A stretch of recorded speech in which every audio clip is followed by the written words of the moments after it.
Hello world, welcome to Light Conversations, a podcast hosted by thetruth.com. My name is Jacqueline Session-Ausby and I am your host.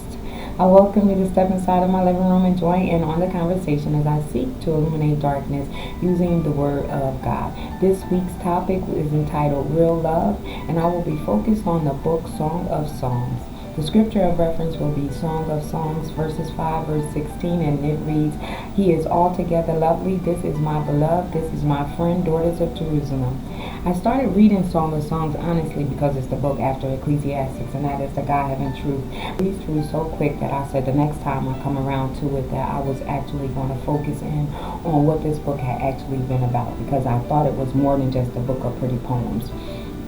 So this time when I went through, I took the time to study it, and after I read the book, I realized that this book is more than just a book of songs, a book of poems. There's a definite art that's found in the song as we watch the young woman, the young maiden, transition into a woman of God. But after I started reading this, I found that most people who approached this book, most ministers and pastors that I heard preach about this book, they all started out with the same thing, that this is a difficult book to understand, and I agree. This book,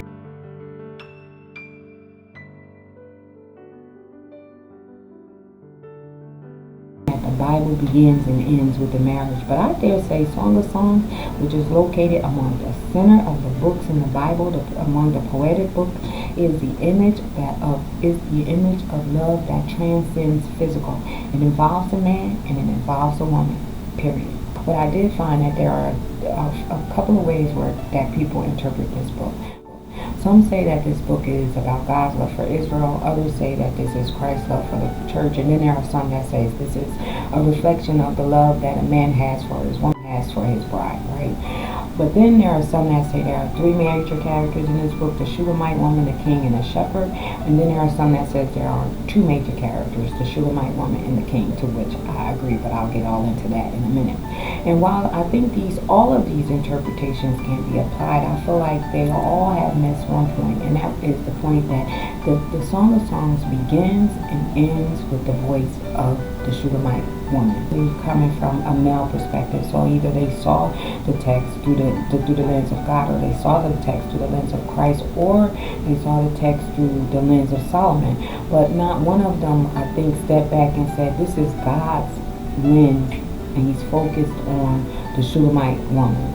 One thing about the book of the Song of Songs is God is not mentioned, just like God is not mentioned in the book of Esther. And it's interesting because in the book of Esther, it's the same thing. God focuses in on Esther.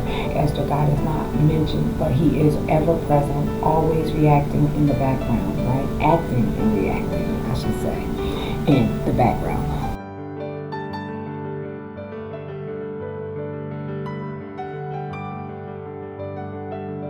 I have concluded that this book is truly about the desire a woman has for her beloved. And before I tell you why I feel this way, and before we get into the book, I'll give you my thoughts about a few viewpoints that I discovered while I was researching this. One of my favorite preachers had the nerve to proclaim that this text is pornographic, and he said it should be avoided at all costs. But he is completely wrong. This text is in no way pornographic, and God is never illicit. I believe that there are individuals that bring their own proclivities to this text, and therefore they get stuck on terms like breasts or ambiguous passages that uses allegoric language like pomegranates and foreign water to give you the image of sexual intimacy, right? But this text actually balances between the delicate line of intimacy that exists between a man and a woman with great ease, and it suggests that physical love between a man and a woman transcends into the spiritual, thereby making that real love, right? Because so many pastors out there interpret this text with three characters, I originally approached this text with that same understanding. That causes the woman to be torn into between two loves, making a woman an adulteress. And I don't think that is the attempt about this woman. I believe that there are only two characters in this song. There's the king, who is a shepherd, and the beloved Shulamite woman. One last thing, a lot of people interpret this text as an allegory, and I don't believe that it's an allegory or a fairy tale. I think this is a real life story. I think it is something that Solomon observed, and I think he penned it because of that reason. And I think that God put it in here because it is the Song of Songs, meaning it is the only Song of Songs. Because if you think about it, Solomon has 700 wives and 300 concubines. He wrote 1,006 songs, and this is the only song that remains about that bride, which suggests that God only has in mind for anyone one woman. Text is, I think that this is an analogy of the tensions that exist between a woman when she desires her husband. And I think the emphasis of the images of nature that are splattered through this song harkens to the Garden of Eden. It points us right back to Adam and Eve. Therefore, I believe this Song of Songs illustrates a woman's desires for her beloved. Hence, the term often repeated by the Shulamite woman, do not arouse or awaken love until he so desires. In Genesis, after Eve eats from the tree of the knowledge of good and evil, we discover the first demonstration of a man's love for his bride. Adam had no choice but to die with Eve. Because she ate, he eats. Thus dying for his bride, hearkening to the love God has for his people, and the love Christ has for his church. After the fall, God places a twofold blessing and a curse on Eve that extends to every single woman, even right now to the day, and will always extend as long as earth exists. The first is the hope of children will be accompanied with pain. And the second, love will be accompanied by her desire for the man and his rule over her. Genesis 3:16 reads, I will make your pains in childbearing very severe, and with painful labor you will give birth to children. Your desire will be for your husband, and he will rule over you. God demonstrated his love when he killed the first earthly creature to cover Adam and Eve, and he kills an animal, foreshadowing what Yahweh did for Israel during the Passover and what Christ did for the church with his death on his cross. Why? Because of his love.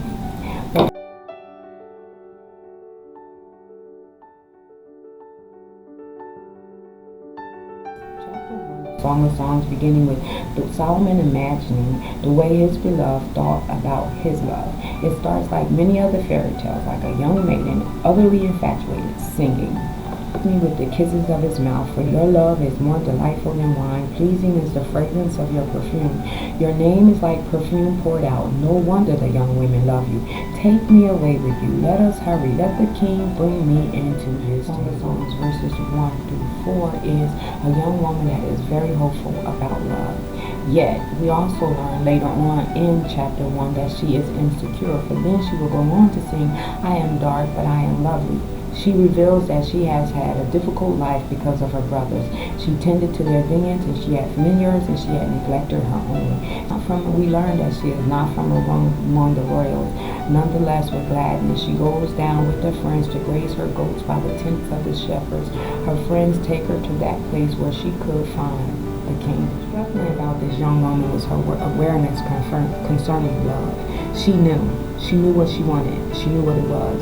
She sings about oil, and she sings about perfume because of those things exude joy, and those things are what's pleasing to the woman. She wants the king to capture her and take her away. My earliest recollection of my desire about love had been completely based on replicas or fakes. I have been heavily influenced by artists like Mary J. Blige and her song You Remind Me. In that song, Mary described love based on the way a man walked, the way he talked, the way he dressed, the way he danced. Everything physical and nothing spiritual or emotional. And emphasis is totally placed on his exterior. And I can tell you that used to be my thinking, like if he dressed fly enough or he had a fly enough attitude. I didn't care about looks. I cared mostly about attitude and the way you presented yourself and the way you dressed and the way you thought and talked. And another person that I used to that I put heavy emphasis on was Jill Scott, and of course Lauryn Hill was definitely more emotional and more spiritual and much more deeper than Mary J. Right? But X Factor, it reveals her downfall. Her image of love was painful, it was extremely emotional, but it was insufficient and idolatrous. Evident by her cry at the end of X Factor, where she asked her love, where were you when I needed you? That part, when he doesn't respond and the song fades, it tells us everything we need to know. The king is infatuated with the Shulamite. When they are introduced among friends, he is delighted to have her. He says when he first sees her, he says, I liken you, my darling, to a mare among Pharaoh's chariot horses. Your cheeks are beautiful with earrings, your neck with strings of pearls. We will make you earrings of gold studded with silver. Like he is in love with her and he wants to give her everything from the very first look. He is our everything. You know what he says? In chapters 1 to 2, we glimpse a budding love that sprouts and is celebrated by friends. They are together in the fertile fields, daydreaming together. She shares her insecurities with her beloved. I am the rose of Sharon, she says, the lily of the valley, and quote, often used to describe Christ. But he reassures her and he says, you are a lily among thorns, meaning she is the only one among all these women that she is a lily, but he sees them all as thorns. She is the only one.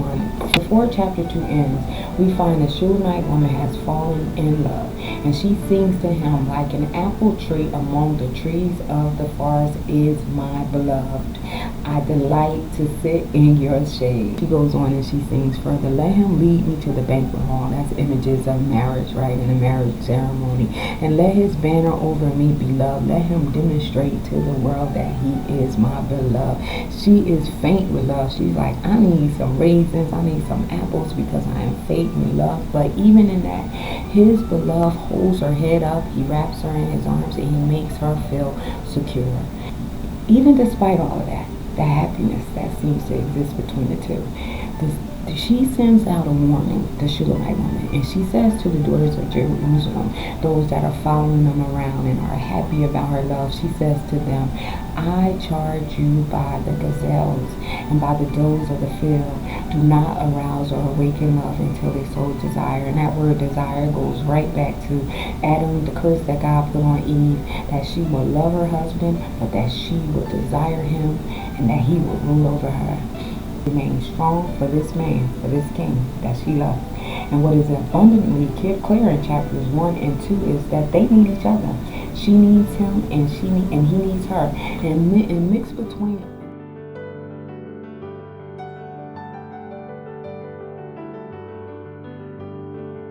What's wrong with songs like Beyonce's Church Girl is they specifically call out women that belong to God. She calls them to walk on the other side and to walk into darkness, and there's nothing that contradicts that view. Right? Beyonce sings, I am finally on the other side. I finally found the urge to smile, swimming through the ocean of tears we cry. You know you gotta go to church in the morning, but you're doing God's work. You're going in. She ain't trying to hurt nobody. She is trying to do the best she can, happy on her own, with her friends, without a man. That's what Beyonce sings, and yes, she has a man. Satan deceived Eve, so Beyonce deceives the world by painting an image that is contrary to God's word. She gives church girls the permission to walk into darkness and experience the life of a thought.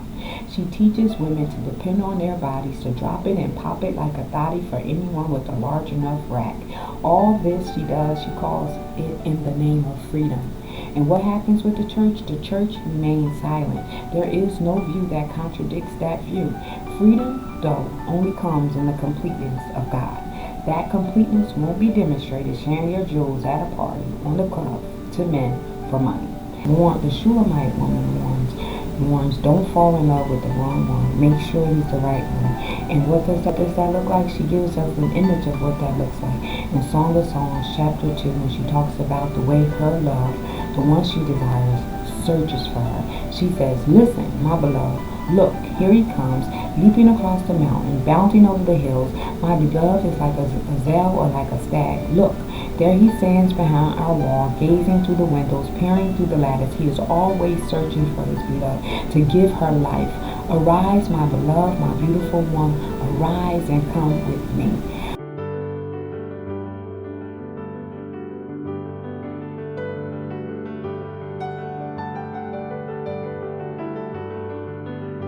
But like all things, there is this separation, and there is separation between those two. However, when the king is absent, he reaffirms his love for her. He sees her on the mountainside and the cliffs of the rock when he's away, and he begs for her, show me your face, let me hear your voice. He hopes while she is on the mountainside that she catches those foxes, and those foxes that ruin the vine.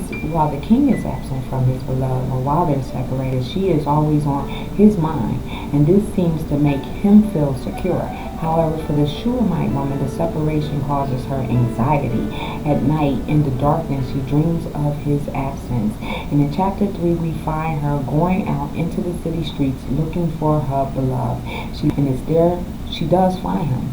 But rather than going back to the palace where all of his brides are, to his vineyard, where all of his brides are, and taking up that space in her own little garden, she takes him to her mother's house. Scarcely had I passed him when I found him whom my soul loves, and I held him, and I would not let him go until I brought him to my mother's house. And I think that her mother's house represents a place that is separated from the vineyard, and separated from the 60 other brides and the 80 concubines, so that she is alone with him by herself. But even with those moments of joy that she shares with the king, she still continues to warn the daughters of Jerusalem not to awaken love until it or he so desires. Chapter 3 begins with the woman being in a dream, and it ends with her dreams coming true. Because in chapter, and she sings out, the Shulamite, at the end of chapter 4, there is the wedding, right? And she sings out, the Shulamite woman sings out to her friends, look, it's Solomon's carriage, and is escorted by 60 warriors, maybe for his 60 brides, I don't know, maybe. But only one of those women is his focal point right now, and that is the Shulamite woman. Number 61. It's a beautiful occasion. The king arrives, he arrives in all his glory, and the Shulamite calls out to the daughters of Jerusalem, those that she has been warning. She calls out and she says, King Solomon made for himself that carriage. He made it of wood from Lebanon. Its posts he made of silver, its base of gold, its seats was upholstered with purple, its interior is inlaid with what? Love. The entrance of the chariot, it marks the triumphant entering of the king on his wedding day, and one could convey this to the future triumphal entrance of Jesus Christ the King when he returns for his bride. She is without spot or blemish, she is pure, and every eye will see him. And she says, daughters of Jerusalem, come out. Chapter 3 is all about the Shulamite. She goes from being the insecure maiden to the bride. And chapter 4 is all about the king. This is where lines get blurred, and the song grounds itself in human passions and human desires between a man and a woman, right? It is manifested in intimacy, right? And this is at the point where I think that this text will break down, because it's hard to apply that affectionate relationship that exists between a man and a woman to, I'm talking about the physical, to God, right? It's hard. In chapter 4, verse 1, we see that this is the beginning of something new. It's their wedding night. It's a new season. Genesis chapter 4 begins with Adam made love to his wife Eve. It signified a new season from this couple, the beginning of all things. It demonstrated its love. Song of Songs chapter 4 gives us a picture of this love. It begins with, how beautiful you are, my darling. How beautiful. He described the very essence of love, or physical love. Her eyes were like dove. He connects to her spirit. She is beautiful and strong, yet as subtle as two gazelles gazing among the lilies. She is altogether beautiful. It's where the passion of love slips in and out of the text. As of his bride, you are a garden locked up, my sister, my bride. You are a spring enclosed, a sealed fountain, meaning she is pure. She is a virgin. She is without spot, and she is without blemish. He goes on and he says, your plants are an orchid of pomegranates with choice fruits, with henna and nard and saffron and calamus and cinnamon, with every kind of incense tree, with myrrh and aloe and all the finest spices. Meaning she is sweet to this taste, but she is exquisite, right, and unique. Ultimately, she changes and she becomes a garden fountain, a well of flowering water streaming down from Lebanon. No longer a maiden, she calls out. Awake north wind and come south wind. Blow on this garden, that its fragrance may spread everywhere. Let my beloved come into his garden and taste its choice fruits. That's it. That's the text that a lot of people misconstrue for being pornographic. The next verse, you find them among friends, and the king is singing it. In chapter 5 and 1, he says, I have come into my garden, my sister, my bride. I have gathered my myrrh with my spice. I have eaten my honeycomb and my honey. I like that. I have drunk my wine and my milk. Eat, friends, drink. Drink your fill of love. The king was satisfied, and for the king and the Shulamite woman, life goes on. After the singing has stopped and the grand wedding is over, once again though, we find the Shulamite alone in the darkness without her king, and insecurity set in once again. Oh, the little foxes that ruin the vine. While she sleeps, she dreams of her beloved again. She thinks he's trying to get into her door. She gets up and slips out of bed and goes to the door, but when she opens it, she finds he is gone. He is not there. Once again, she goes out, she leaves, and she goes out into the darkness, into the city streets, and she's chasing, and she's searching for the one that her heart beats out. But this time, when she's stopped by the watchman, this time, when she's out in darkness, she doesn't fare so well as she did the first time. And that's what happens to a lot of us.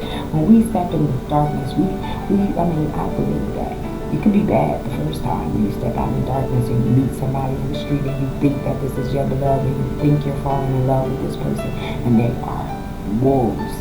They will chew you up and spit you out and move right on to the next one, right? But the first time she found her beloved, but this time, this is exactly what she found. It reminds me of Dinah. You remember Dinah in Genesis? That happened to her. She stepped out in the world just to go see what the world was like. So she left the security of her home, and she stepped out into the world of darkness, and what happened? She was raped. It's sad, but it's true, and it happens, and we see it happens all the time. And yet when people call our children out to go out into darkness and to go out into the world to experience these things, what we don't realize is that we act as if there are no wolves out there, that everybody is good, but it's not. In that darkness, they're going to run into something, and they might run into the wrong one. And so the Shulamite woman, she ran into the wrong watchman, and this watchman, they beat her, and they take away her crown. They take it away from her. In the street, she is just straight disrespected. They don't care about who she is. But this reminded me of something specific, and it's way off the point, but it got me to thinking what we will do for our man when we love them, right? And when a man, there are cases, right, and plenty of cases where a man that does not know God loves a woman, right? And how you as a woman, right, we as women have to be careful with who we stack up or who we fall in love with, especially when we find them in the city streets, right? But I knew this person who loved her man very much, and I believe her man loved her. But when their resources were low, he let her take it to the street. And one time, I remember her describing this encounter, and all I could say when she described it was, wow, he allowed her to do that. And as twisted as it seemed, they are still together, even today, still in love. Love does have a way of covering a multitude. It's universal, and it even extends to those ungodly relationships who practice that principle. When we next find the Shulamite, she has awakened from her dream. She is in the palace, and she tells her friends that if they find the king, to tell him that she once again is faint with love. And her friends ask her this question. They say to her, who is your beloved? How is your beloved better than ours, most beautiful? How is your beloved better than ours, that you charge us to ask, to tell him that you're faint with love? This is where the description of love transcends the physical. My beloved is radiant and ruddy. outstanding among 10,000. His head is pure as gold. His hair is wavy and black as a raven. His eyes are like doves by the water streams, washed in milk, mounted with jewels.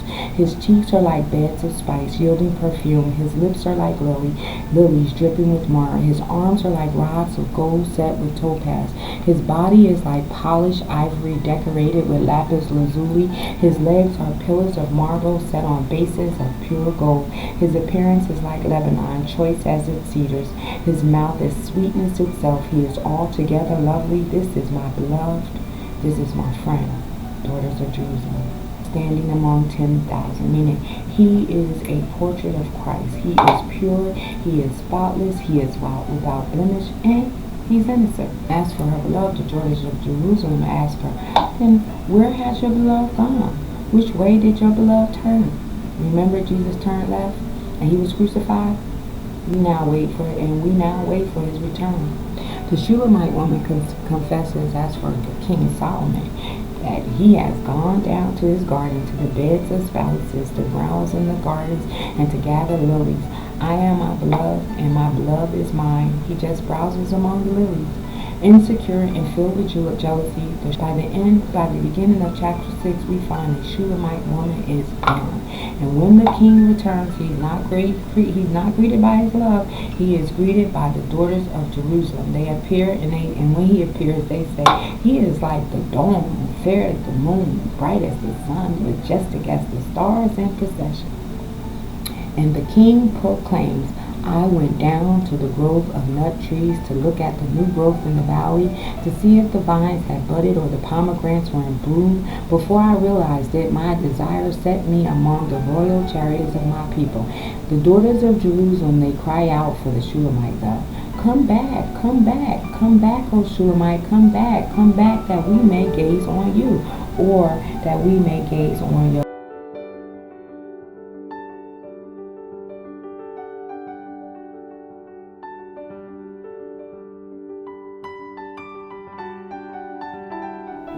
we find that the king goes in search of the Shulamite. And when he finds her dancing. Once again, he reassures her of his love for her, and they're together, they're alone together, and they're intimate between one another. And he describes her beauty just as he had done on their wedding night. But the difference is where he had described her using 7 adjectives. This time he uses 10 adjectives, which means he knows her now. He knows her better than he knew her before, and yet she is still beautiful. She is still lovely to him. And there, while she relents, and she repents, and she returns with the king. And isn't that how Christ's love for us works? No matter how far in darkness we go, no matter how lost we go, or where we dance, or among who we dance, he is always coming after us. He always searches for us, even in our darkness, and then he takes us back. It's just like Hosea and his wife. He kept taking her back. In chapter 8, when the couple returns, the friends sing, who is this coming up from the wilderness, leaning on her beloved? They are happy. And the Shulamite woman sings happily once again, under the apple tree I roused you. There your mother conceived you. There she who was in labor gave you birth. Place me like a seal over your heart, like a seal on your arm, for love is strong as death. This is a warning.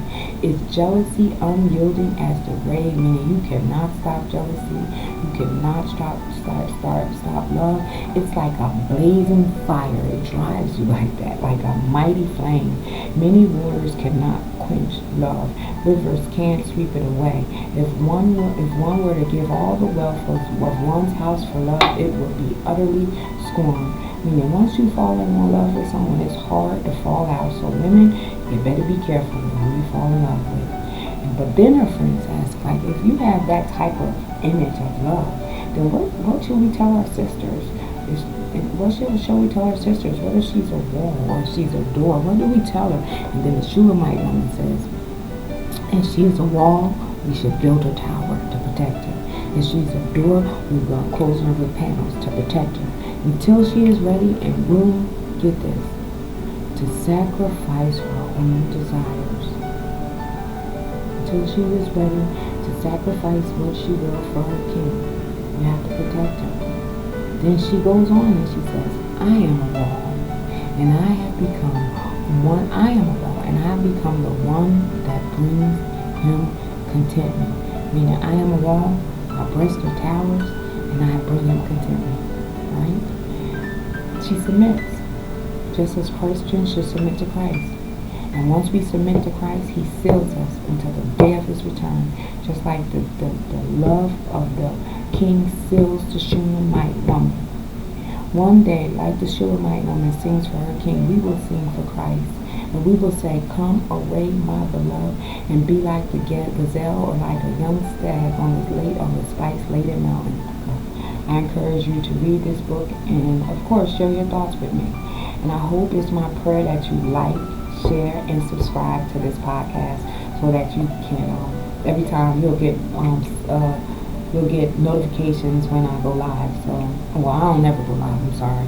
I'm not a live person, but you will get notifications when I put a new video up on my YouTube channel. So, there. So, please, like, share, and subscribe. And I just want to say thank you for joining me. And next time, I want to discuss idol worship and African American community. And the book that I will reference is Isaiah, and the chapter will be 19. So, I would say until before then, I would encourage you to read the entire book of Isaiah, but I will say if you can't get through the whole book, at least read chapter 19. Give it a couple of weeks, right? Peace, true love, and many blessings, I say. God bless.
In chapter 7, we find that the king has gone in search of his queen, and when he finds her, I think he finds her dancing. I think this part of the text is interpreted in different ways. Some people understand it and some people don't. I honestly don't, but I think that's what's happening, that she's dancing. But then once again, he reassures her of his love when they are alone together and they're intimate again together. He describes her beauty just as he had previously, but he wait. Okay. So on